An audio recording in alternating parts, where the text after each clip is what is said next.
Olá, eu sou Clóvis Carvalho, sou professor de matemática, desenho técnico e desenho geométrico e recentemente fui indagado de como eu encaro a seguinte proposição: a matemática está presente em todo lugar. Particularmente, ao longo do tempo e desenvolvendo as minhas proficiências para o estudo e a minha capacidade de interpretar, colecionar informações, registrá-las e reproduzi-las da melhor forma ou de variadas formas, termina me capacitando a afirmar tacitamente de que todo e qualquer objeto que eu queira conhecer e estudar é possível de ter ali aplicada regras matemáticas já conhecidas por mim e por outros. Não significa dizer que todo e qualquer objeto inanimado que não precisou ser criado por alguém, algum outro, tem uma matemática intrínseca. Mas sim, eu posso pegar aquele objeto e aplicar a matemática que eu conheço, o que nós temos vindo padronizando ao longo dos anos, desde o início de nossa existência, por assim dizer. Desde o momento em que a primeira coisa que eu creio que de fato aconteceu, que eu acredito exatamente, Todo mundo fala sobre a ideia de número, mas pensemos que de início existiu a ideia de relacionar coisas, de possuir coisas, de deter coisas. E minimamente o que a gente pensa é que de início veio conjuntos, de início veio o grande tema das funções, porque estabelecia-se relação de domínio, estabelecia-se relação de adjetivo. Eu passava a colecionar pedras dentro de um saco, falando por parábolas aí, colecionar pedras dentro de um saco e assim determinar que cada uma das ovelhas que saísse comigo para pastorar correspondesse a uma pedra dentro do dito saco. E assim eu tenho dois conjuntos correlacionados segundo uma função, que era cada ovelha que saísse, eu tenho uma pedra jogada no saco. Essa é a parábola que todo mundo conta, a respeito da origem do cálculo. Mais tarde a gente começa a dominar as coisas. Com o conjunto dos números naturais eu vou ter possibilidade de contar, enumerar, codificar e medir inicialmente.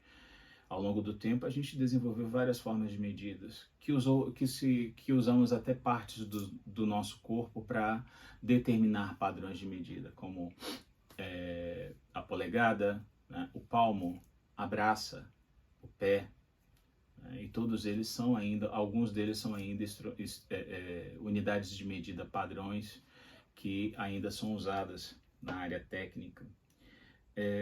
Tudo que a gente tem segue uma sequência lógica bastante interessante. A gente procura ver na simetria com a qual as coisas vêm acontecendo, da forma cíclica com a qual as coisas vêm se repetindo, e isso já se falando em física, movimentos da Terra, rotação, translação, o desenvolvimento e a teoria da origem da vida, Big Bang e tudo mais. Tudo isso surge como grandes informações, como estudos, como pensamentos de matemáticos, como pessoas que ali aplicaram regras básicas, que em seus estudos sempre são iniciadas pela determinação, são padrões básicos determinados. Então, assim, pensem sempre que a matemática é algo que você pode aplicar para padronizar o estudo de alguma coisa. A matemática é rica de bastantes áreas e ela, como uma ciência, ela é basilar para as outras grandes áreas da engenharia, da biologia, da medicina, e tantas outras, radiologia e do português, por que não? Do português, sim. Pensemos no seguinte: digamos que você me ceda um texto para que eu faça uma avaliação do teor daquele texto, se ele tende a ser um texto ofensivo, um texto de terror, um texto de amor, um texto deprimido, um texto feliz, um texto juvenil. Eu vou analisar as palavras que são ali usadas. E dentro do extenso vocabulário de palavras ali, eu posso identificar aquelas que mais se repetem, fazendo contagem e aplicando estatística, a frequência com a qual a palavra amor foi usada, a frequência com a qual outras palavras em contradição ao amor, depressão, solidão, tristeza foram usadas. E assim determinar se uma leitura equilibrada, se uma leitura tendendo ao romantismo, ao realismo, ao cubismo e todas as áreas aí da literatura e as que se assemelhem nos dias de hoje. A gente pode aplicar a matemática conforme a gente queira. A forma como eu tenho me expressado aqui no vídeo prevê que eu estou aplicando matemática. A organização das ideias, né? O início, meio e fim. A correta colocação, supondo eu estar falando corretamente, mas a adequada colocação de cada informação com o seu teor e com sua importância para se chegar a uma ideia final. Instrumentos que me circundam, como aqui eu tenho um computador que é permeado de matemática desde o início, desde o básico, desde o basilar, linguagem, a demonstração de um número da base 10 na base 2, né? A linguagem binária, a base binária. Eu tenho 0, 1, eu tenho a álgebra de Boole por trás de tudo isso, eu tenho a eletrônica se firmando e evolução nos processadores, me chegam a toda essa beleza aqui que é printado na tela, essa imagem pronta e rápida, acontecendo em um espaço de tempo bastante ínfimo para a nossa capacidade de reconhecer, porque é muito curto esse tempo com que a informação printa na tela. Né? O tempo que eu estou fazendo aqui e o tempo que discorre meu vídeo, ele também é interessante, porque mais tarde vai ter um vídeo com os pontos importantes que eu falei, vai ter um registro. Mas no momento em que assistem meu vídeo e não mais assistam depois, tudo que eu falo já é passado para vocês. Tudo que eu falo já é passado, porque aí onde vocês estão tem um instrumento emitindo o áudio desse vídeo e a minha voz até chegar a você tem uma propagação em ondas. Né? E aí todo mundo pode pensar, poxa, ele já está falando de física, ferramenta básica, matemática. Ah, mas se eu falar, por exemplo, falo em ondas, eu venho falar de eletricidade daqui a pouco, eu venho a falar de comunicação via Bluetooth, estou falando também de aplicação implícita da matemática. É muito fácil você, como professor, tentar contextualizar suas aulas segundo o que lhe circunda. É muito fácil, basta ter criatividade e do nada você chega a uma demonstração bastante rica em sala e realizando para o aluno, olha, a matemática está aqui desde que você queira vê-la.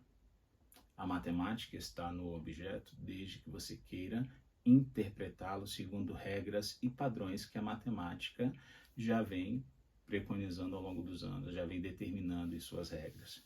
Todo o assunto da matemática é sempre iniciado e permeado de regras, de informações básicas para você chegar ao seu final e determinar suas soluções, né, a validade das suas proposições na sequência lógica. Né? A gente estuda a si mesmo, estuda o próprio comportamento, estuda a variação das nossas características físicas. Na biologia, a gente estuda as variações que, a partir de um parâmetro adequado, a sua variação para mais ou para menos, dá um indicativo de alteração que pode ser grave ou não no organismo, fazendo-se reconhecer que ali temos a tendência a doenças graves, ou ainda uma regeneração de uma doença grave. E parâmetros são estabelecidos por números, por relações, por razões e proporções, por equiparação. Né? O comportamento do sangue, dos seus elementos. Não vou entrar no mérito porque não é minha área de estudo, mas que vocês da área de saúde usam matemática, isso lá é bem verdade. E todas as outras áreas vão no fim, entender que estão permeadas de matemática por trás dos seus gadgets, por trás dos seus equipamentos eletrônicos de trabalho, por trás do seu material que é disposto para você fazer uso, nos móveis da sua casa, na energia que aqui você ilumina seu ambiente, né? Tudo, exatamente tudo. Tudo tem sido reproduzido, criado à luz de coisas já pré-existentes, são repetidos, são provados, demonstrados, segundo o que a gente busca entender e estudar. Criamos muito fazendo uso da matemática.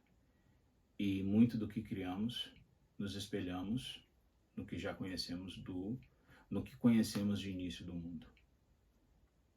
Tudo se estabeleceu segundo funções, relações. Desde o início, você vem estabelecendo relações. O número surgiu, mas o número era só um adjetivo. Obrigado pela oportunidade.